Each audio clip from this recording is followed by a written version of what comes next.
So should we just kick off then? Let's kick off. Okay.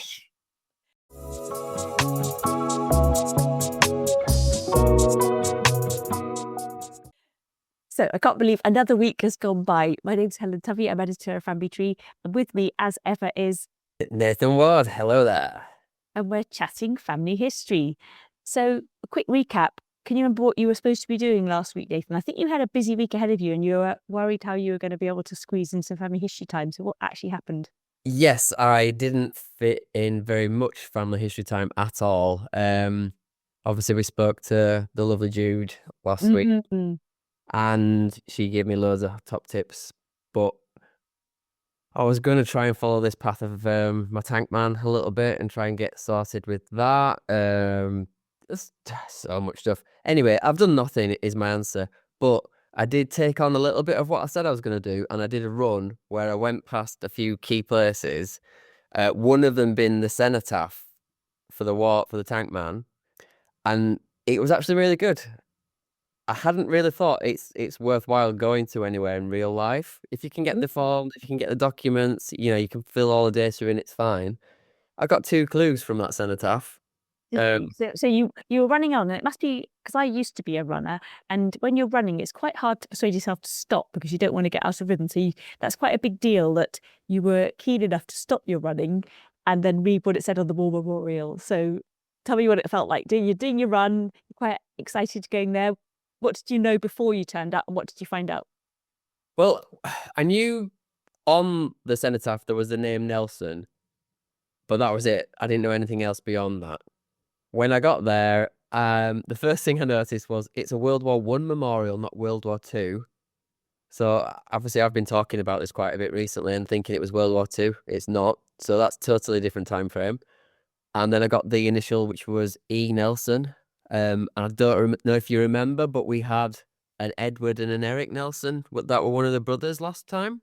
Wow. So potentially it's one of those 2 dudes, which is quite cool. Wow, that is very, very cool indeed. But it's just cool. I actually got 2 bits of actual good information that I didn't have before, which it made it worthwhile. Like you say, stopping mid-flow, but And I think just this is not a criticism, but I think it's a really interesting point. So when you refer to your war memorial, I'd always call that a war memorial, and you're calling it the cenotaph because when we see it on the telly, or if we ever went there, and we see the cenotaph, which is the major London war memorial, and that's called the cenotaph, and then normally you'd call all the other ones, and I think there's like 10,000 war memorials around the UK, which is incredible. Some of them are small little plaques, and we call those war memorials. So to me, this is quite an exciting bit of your journey because you're used to seeing that big picture history with the big important London War Memorial, the cenotaph, and then within just a few months of you doing your own family history,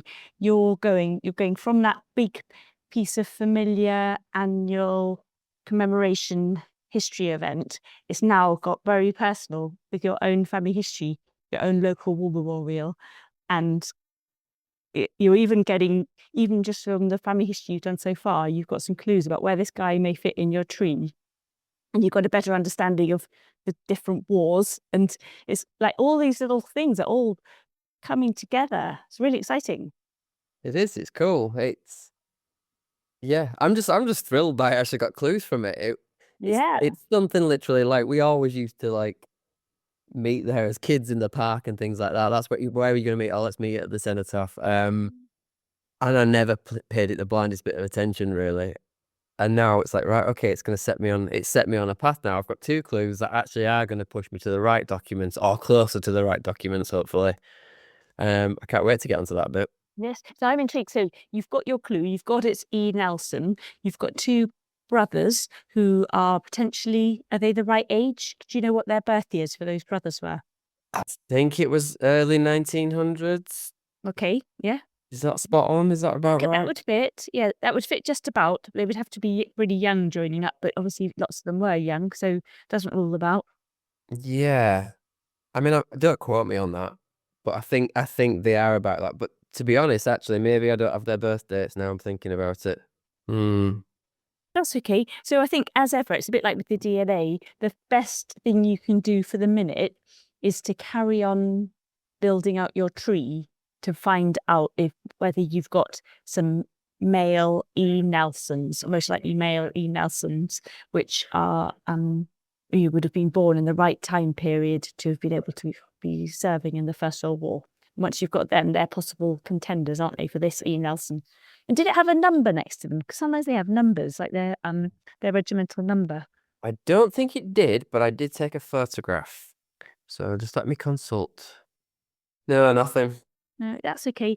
And so do you know what you're going to do next? You're going to be building out a tree a bit like what I've just been bossing you, but what other things do you think you could do? I can check the 1911 census. Yeah.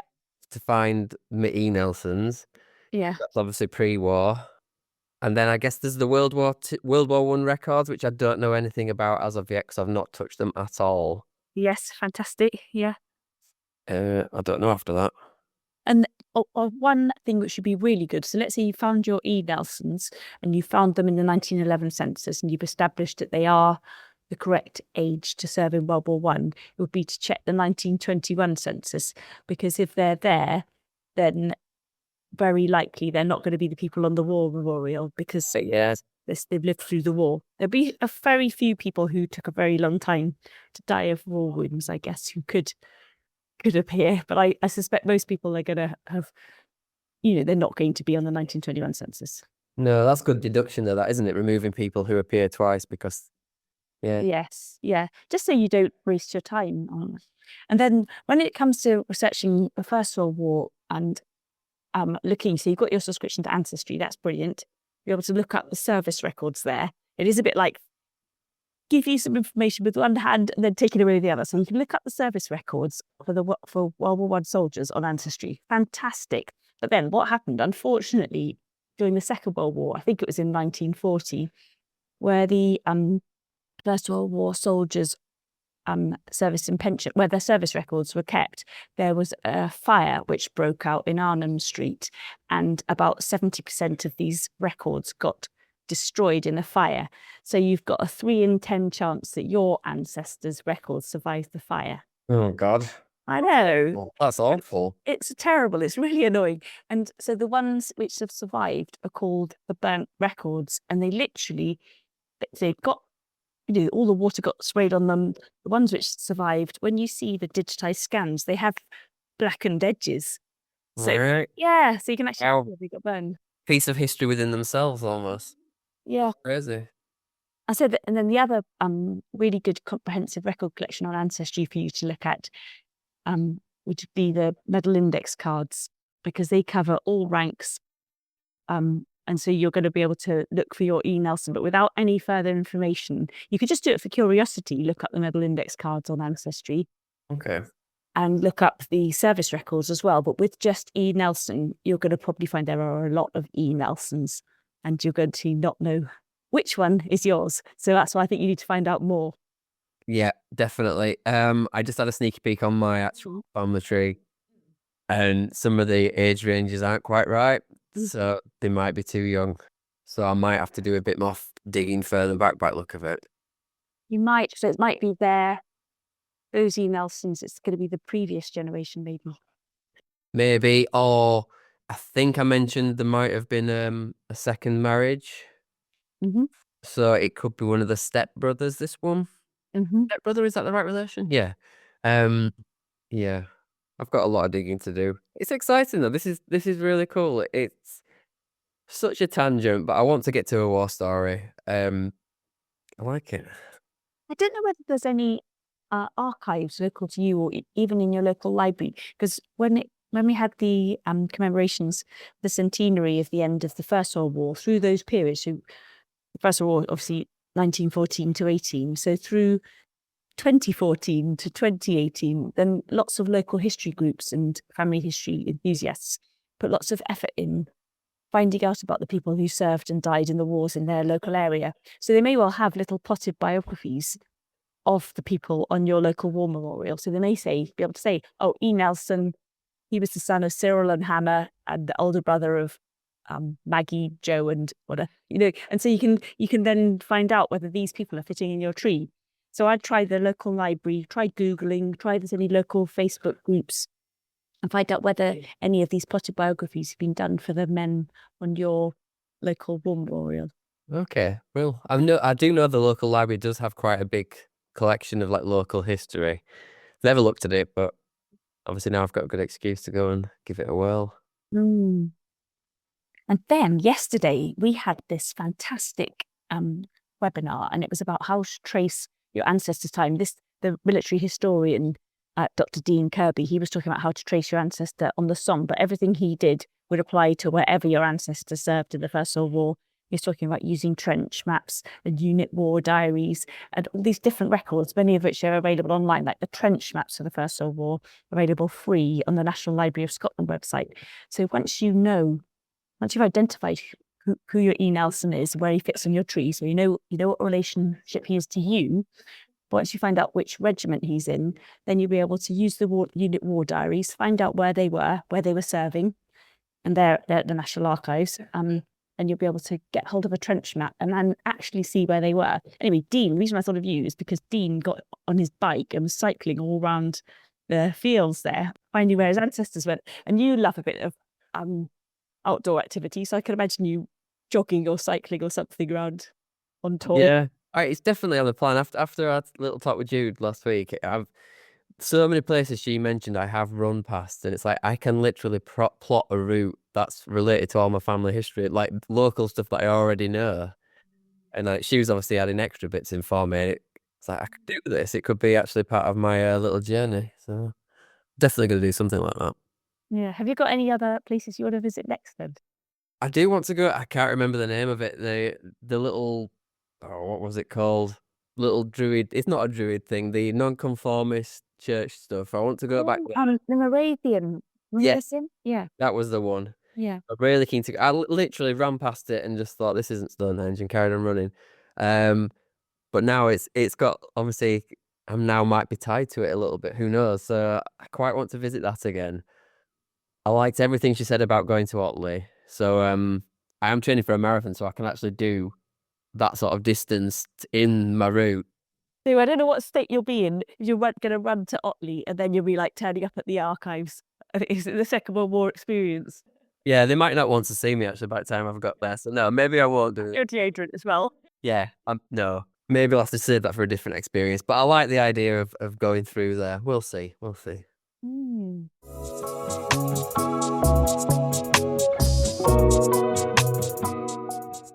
Anyway, how about you? A few weeks ago, we had a reader question come in, and you were going to research that. How's that gone? That didn't go very well. I made a little bit of headway, but I kind of put my little ducks in a row, but I didn't actually make any concrete progress. So I sent it off to David Annell, and David Annell is an absolutely fantastic genealogist. He writes every month in Family Tree, and what he doesn't know about family history is just not worth knowing. He just manages to look at all the details that the rest of us are seeing, and he can see the solution in it. So while I was busy faffing around the houses, finding out loads of extra information that I didn't need to find out to try and help this reader, he just read through the question, boom, boom, boom, he's got an answer for her. So we'll publish that in a future issue. And I think that shows the value of sometimes contacting a really good professional researcher such as Dave, because they know how to get to the solution to a problem really quickly. And that's, I think, the only way to get that, partly it's education, like all of us teaching ourselves things and reading books and going to webinars, and the other part is just experience, and he's just got a heck of a lot of experience. That's great. Like you were saying earlier, checking somebody on the 11 to then going to the 21, it's, as soon as you've said it, it's such a logical thing to do, but it's a learned experience, isn't it? It's like how you find your clues, and then this is how you get your answers. So yeah. So he just was very swift and precise. And it always reminds me of, that joke about a plumber that plumber costs however much an hour, and somebody says, they turned up, and then all they did was tap on a pipe and wiggle a nut and bolt, and then they charged me 70 quid, and off they went, and the pipe now works. And it's like, but they knew where to tap and they knew which bit to wiggle, whereas we don't. So we could waste a whole Saturday and Sunday trying to sort the pipe out. Still won't be sorted out. Yeah. So sometimes people who have the knowledge, their time and money is very much worth it. Definitely. Years of experience. I did something to do with family history over the last week, and I find it a little bit daunting. And I'm always saying to other people to do it, and it's not actually very often in my life that I end up in this circumstance that I have to do. So my auntie had given me the number for my grandpa's first cousin. And so this is somebody I've never met, and he's an elderly man. And she said, give him a call. He'd love to talk to you about family history. So on Sunday afternoon, I thought that's quite a nice peaceful time. I'm going to interrupt him, hopefully catch him and talk to him. But I felt very much like I had tagging my forelock and being like, please, have you got time to talk to me and blah, blah, blah. Anyway, he was brilliant. He was so friendly. He's agreed to do a DNA test, which is really exciting because he's 2 generations older than me. So for that particular branch of the family, he will have bits of DNA that I don't have. So my great grandpa and his mum were brother and sister. Yeah. Yep. So he's going to have my great great grandparents on that branch. He's 50% them. So I'm like, wicked. That's a lot of DNA. Anyway, he agreed, and I did the due diligence thing. I thought, well, I don't want him to do a DNA test and then have surprises and be frightened. And so he's like, oh, it's fine. I thought, no, I'm really going to spell it out to him. I said, you could find out that your grandpa's not your grandpa or your dad's not your dad. He's like, I'm 91. I don't care. And so I was like, okay. He was very relaxed and jolly. Lovely.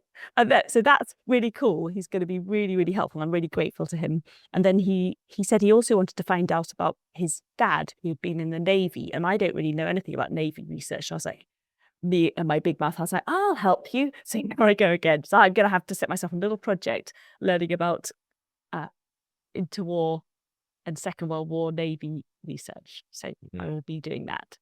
But that's cool, though, because it's still tied into your tree as well. So you've got a little bit of an interest in it as well from that perspective. It's not just a random research task for you. No, and so his dad isn't my blood relation. It's his mum who's my blood relation. But I'm still very happy to tell. It's still just interesting to find out. Yeah. It's part of all the tangled weave, isn't it, of all? Yeah. And I was trying to pick his brains about whether he knew anything about my great-grandpa. My great-grandpa is his uncle. Yeah? Right. Okay.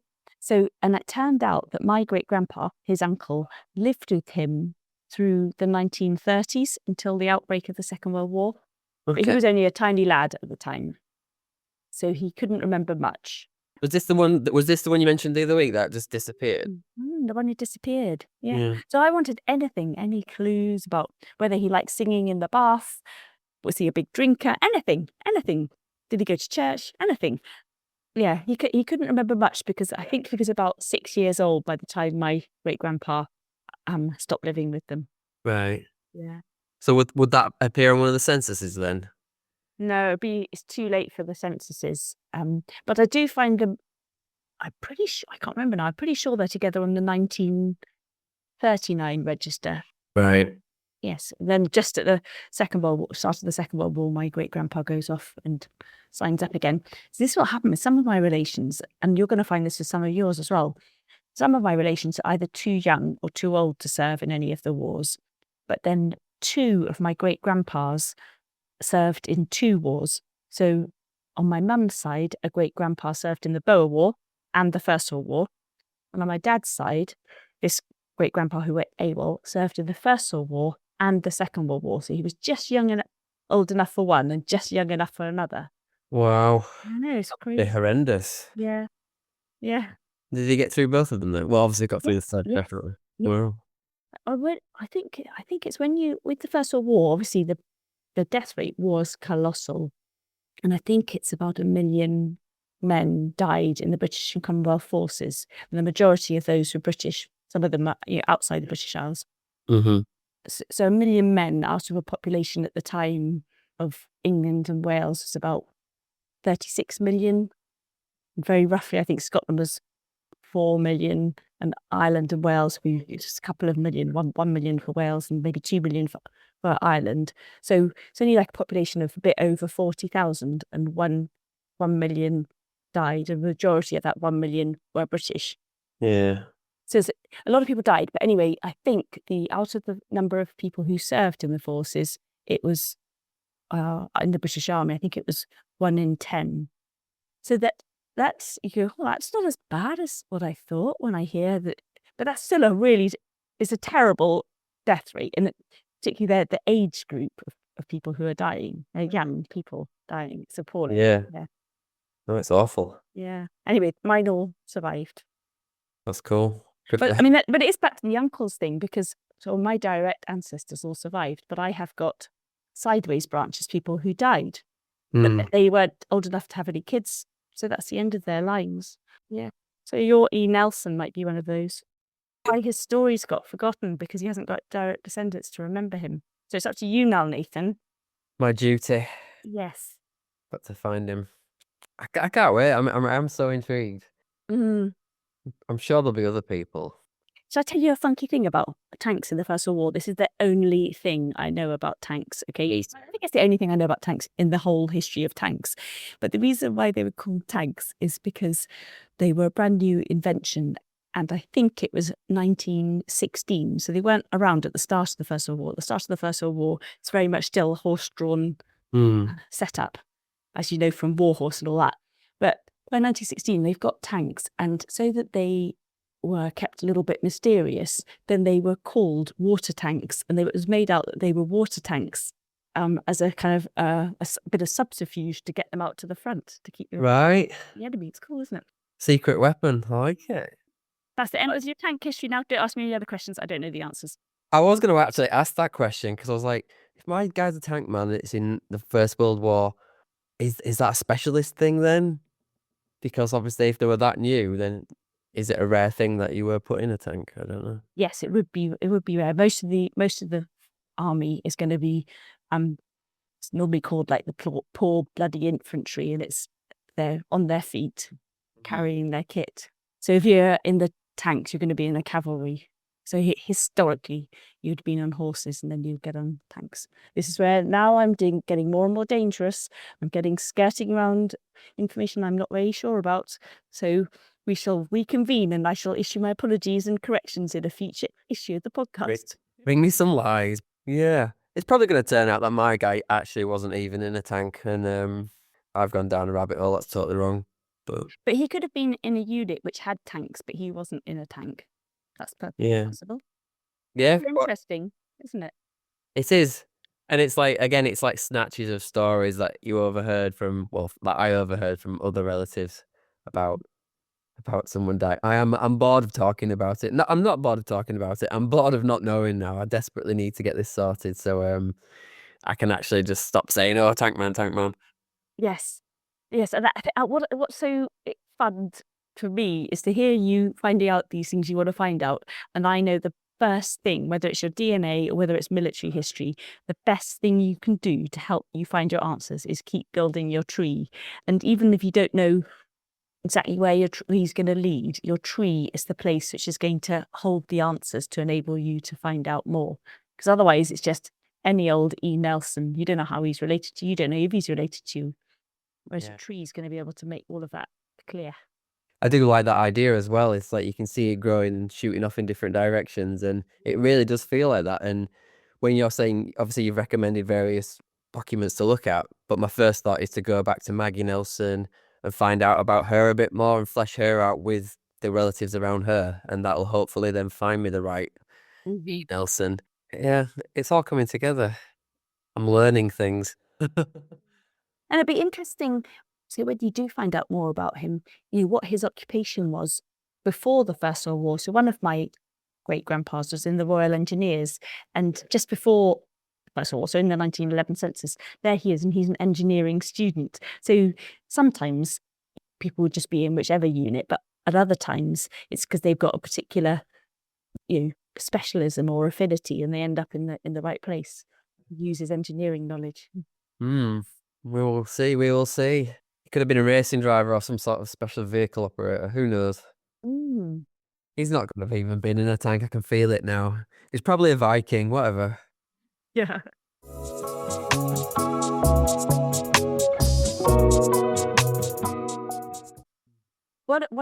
Another of my great grandpas The one, no, it's not the one. Which one is?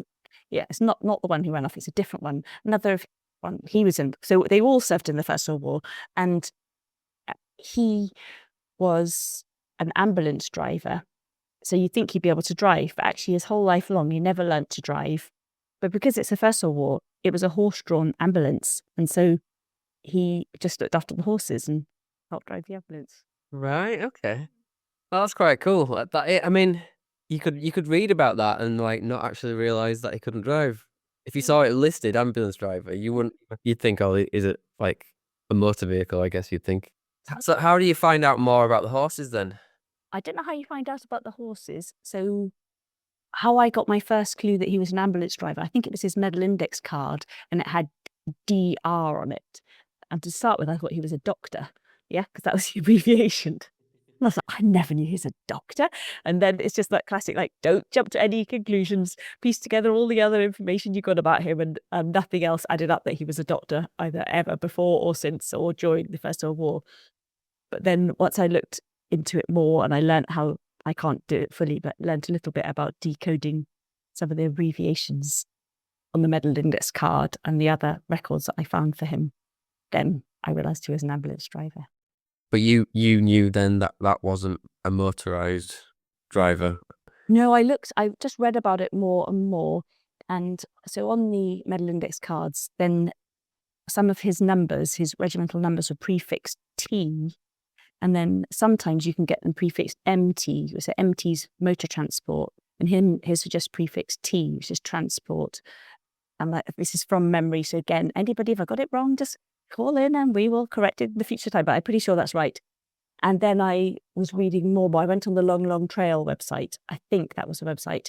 And that has this fantastic First World War website, which has lots of coverage of the units, so the different regiments and what they got up to. And I was learning about that. And I knew from my great-grandpa's medal index card that the first theatre of war he served in, so that means the first place he landed to start fighting, was Gallipoli. And he wasn't there at the main bit of Gallipoli, but it was still pretty torrid. And he arrived a few months afterwards. And so I was learning about how partly the ambulance drivers, but partly the people who were doing gathering the bodies using donkeys to gather the bodies, and they're clearly medics, but they would be picked off by the Turks, like they would deliberately pick them off because they're slow moving, and so anyone who's injured and being rescued, they would try and shoot the people who were rescuing them. Oh God. Well, I kind of suspect my great grandpa had to put up with that as well. Yeah. All right, that sounds horrendous. Absolutely horrendous. It is horrendous. All these things are useful lessons, aren't they? Like, I thought DR is going to be doctor, it's driver. You'd assume if you're an ambulance driver, you're driving a motorized thing. So the whole time, because you're time traveling back, nothing is the same.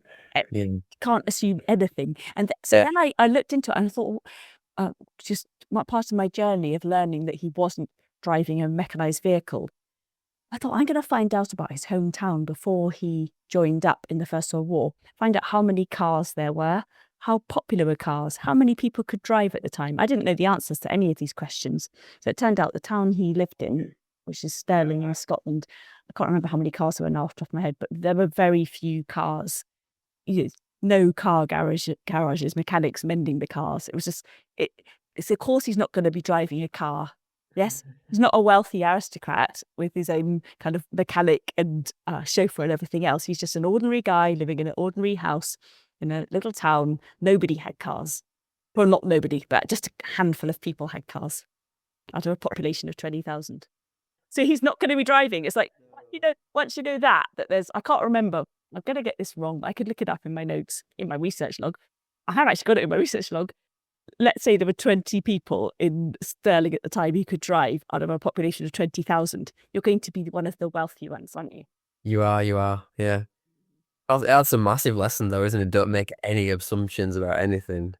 I think you've said it before, where you've said about having daydreams about people and suddenly you're painting fabric into their lives that might not quite be true.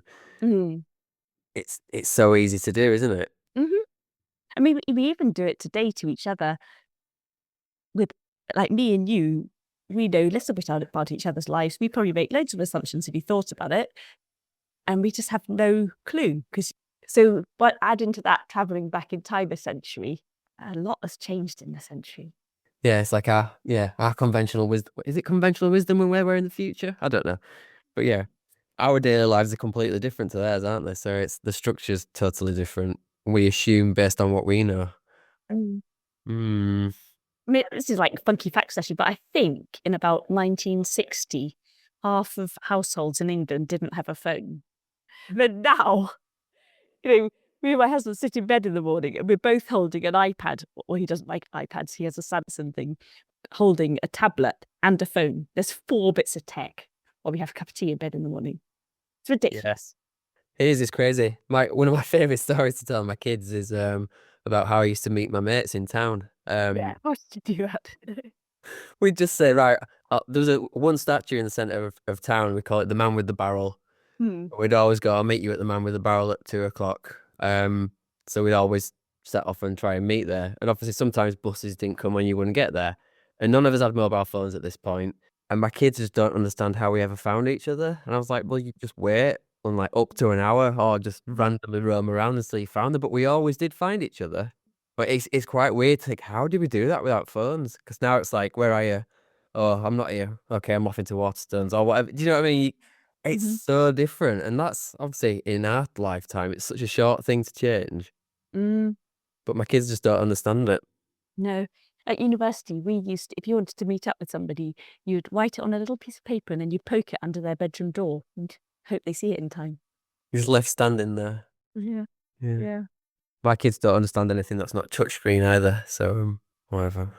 Yeah, there's a really cool new exhibition which is opening up in our local museum. So we live fairly near Peterborough, and it's all about Ladybird books, and that's really nostalgic.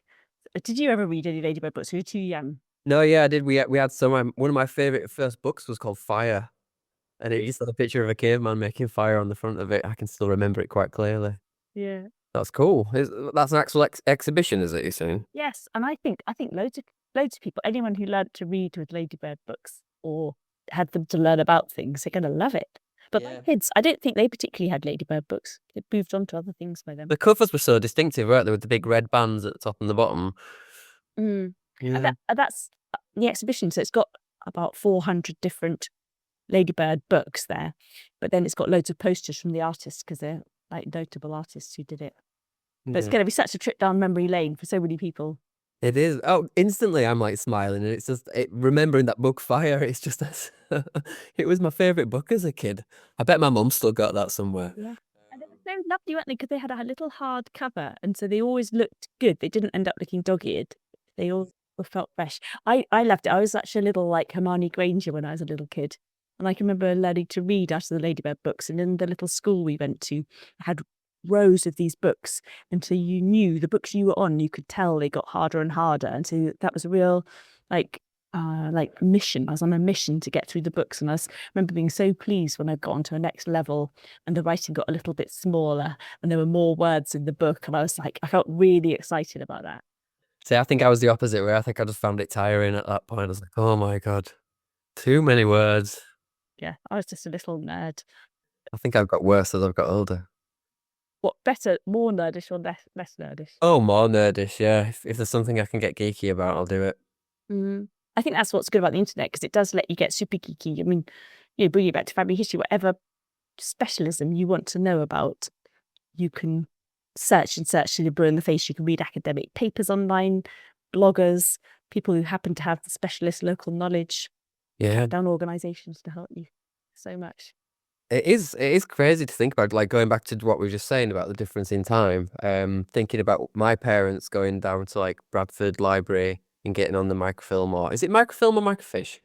Both depend. The film that has the film, like the long thing, like what you put in, not like what you put in the camera, but a long loo roll, and then the fiche is the little flat things, like a postcard, but Right. plasticky stuff.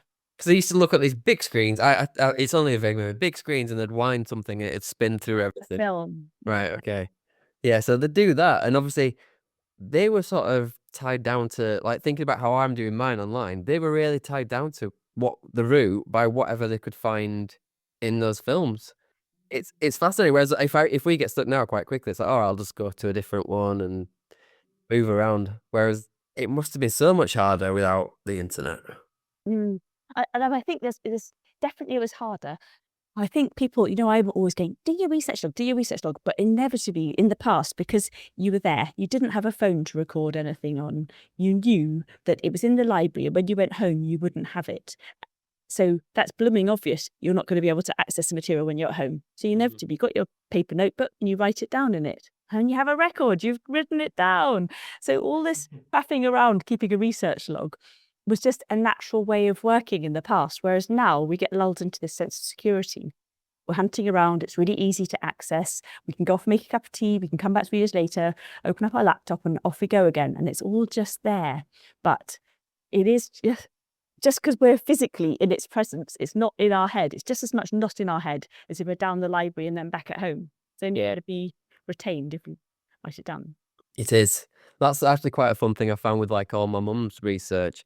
You can like see in a small passage of time a little bit of history. Like it all starts out written, and then slowly but surely there's like a computer printout that's like the most basic family tree drawing ever. And it's like the paper with the dots on the side of it, the holes that used to get fed through they were perforated and tear off.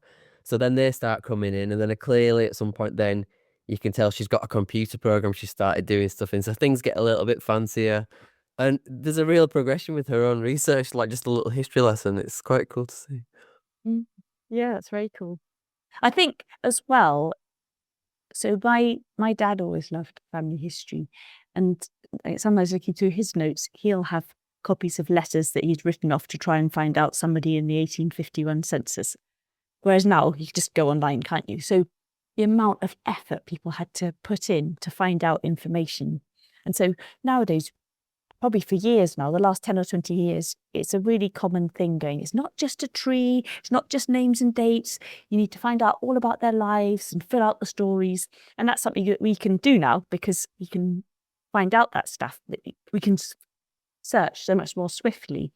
Whereas in the past, just getting the names and dates onto the tree, that's such a lot of effort, such slow progress, that it would be harder to fill it out.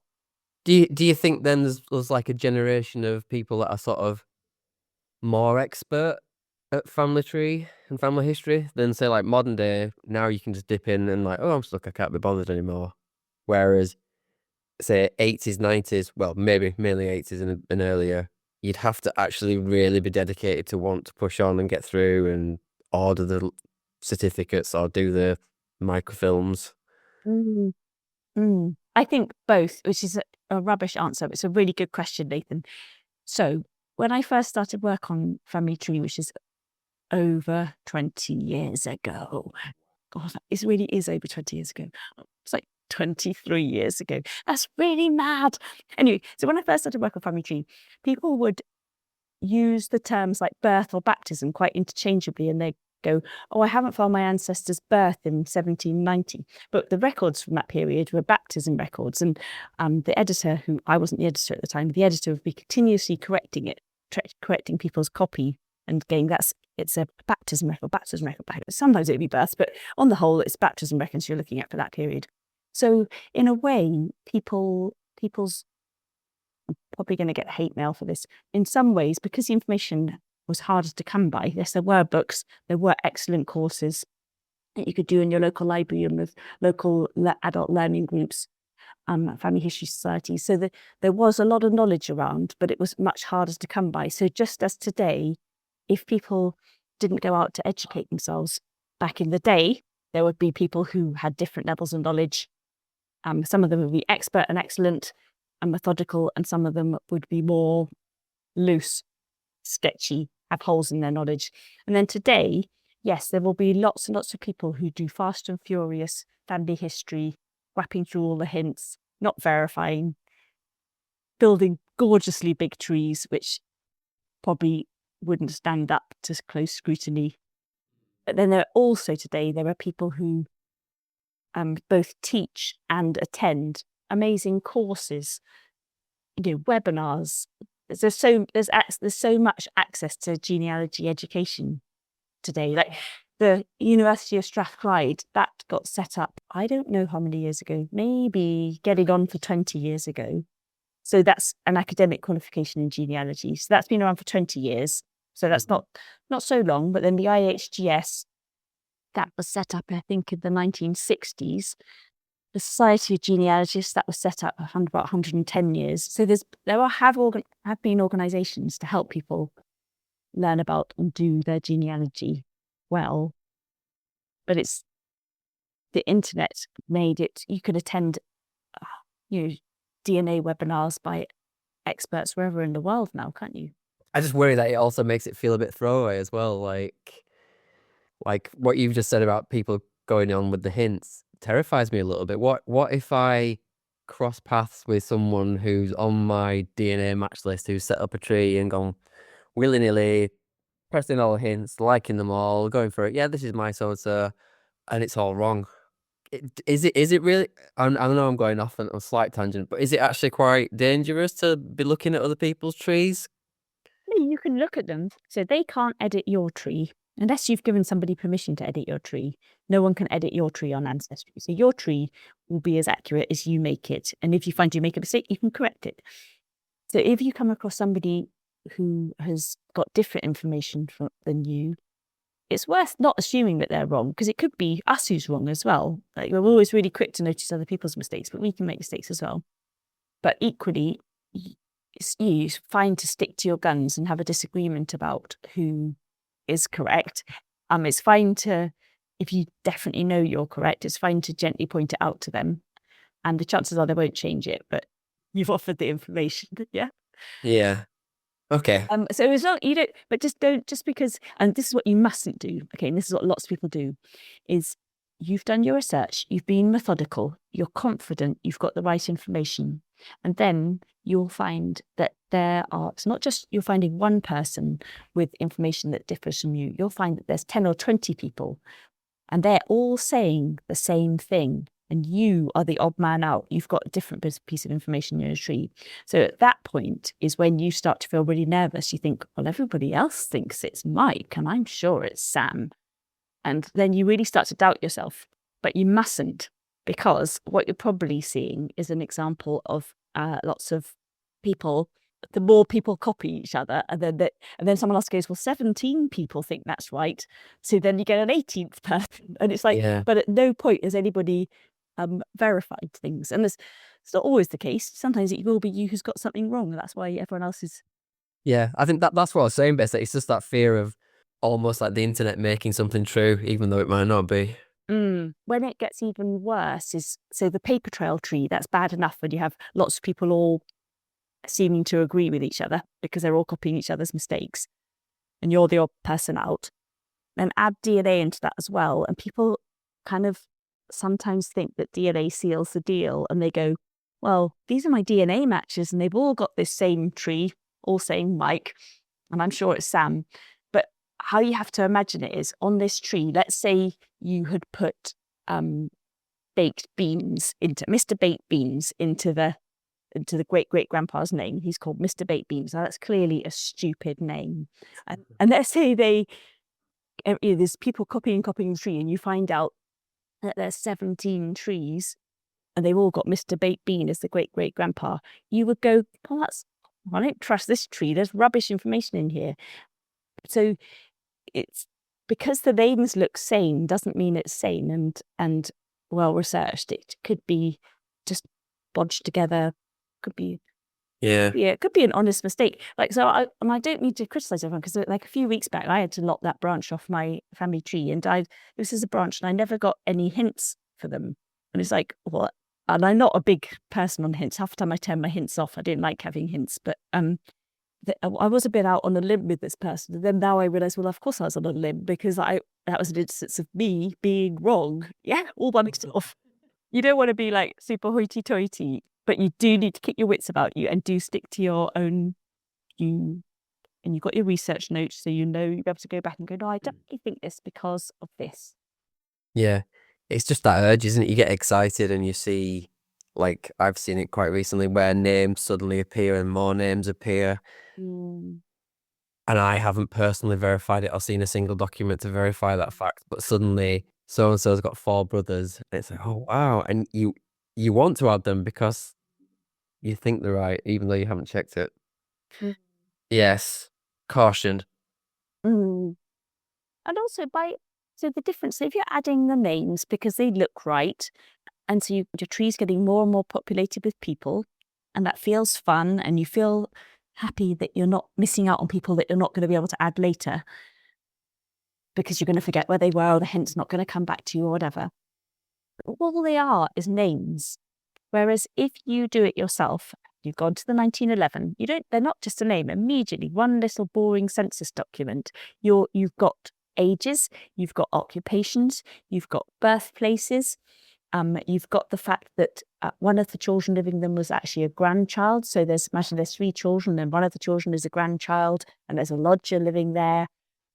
If you go back to the earlier censuses, like 1901, you'll be able to see not just them in their household, you'll be able to look at the neighbouring households. You go, crikey, everybody living down this street, they all worked in the docks or whatever it is.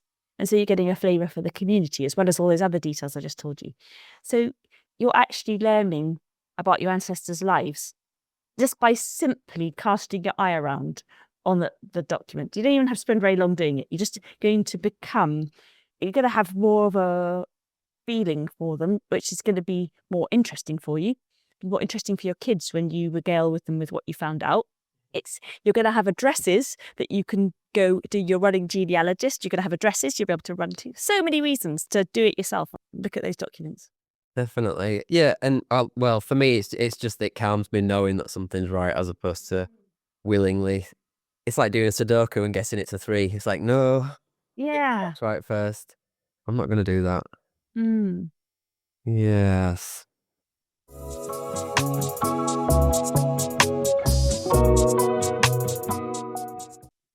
Right then, Helen, it's time for read a question. We have one in from Christopher. But dear Helen, I was wondering if you could help me in the family history magazine you do. Is there any help column in it by any chance? I'm desperate to try and trace a great auntie. This has been going on for a few years now. I've traced her to 1911, but have hit a wall and she has disappeared.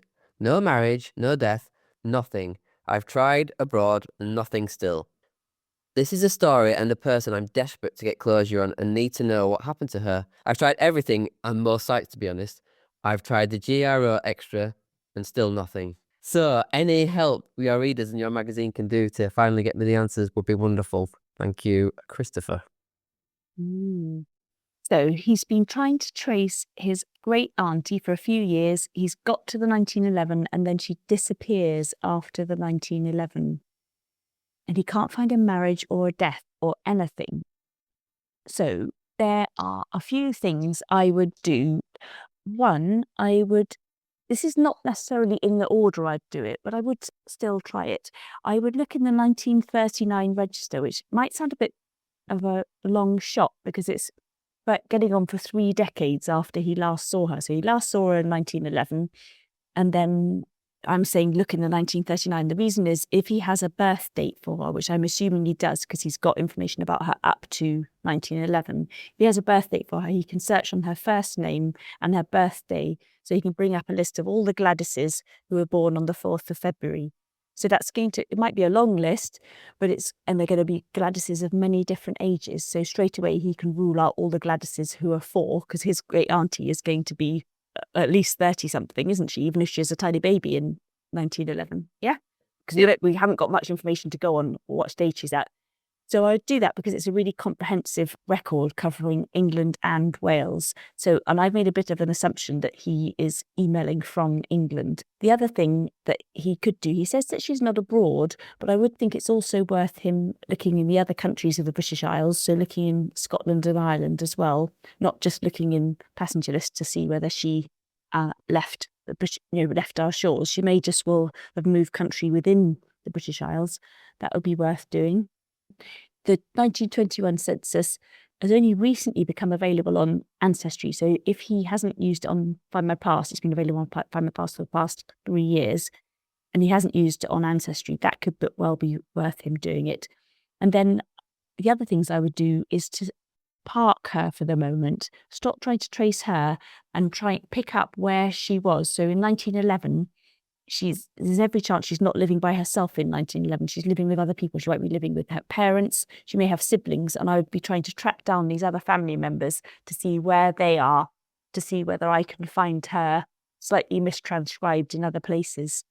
And if he's not finding anything at all, then I would revisit the death option, because it could be that she did die young for whatever reason, or she did die shortly afterwards, and that's why he's not finding anything across any of the other record collections, but her death isn't being immediately obvious to him. So I'd say that's my short answer, is trying to search. I'm saying the 1939 because it's such a comprehensive record, so you can get a good feel for how many possible options there are. If she maybe is still alive, then I'd be working backwards, picking up where he last saw her for 1911 with those people.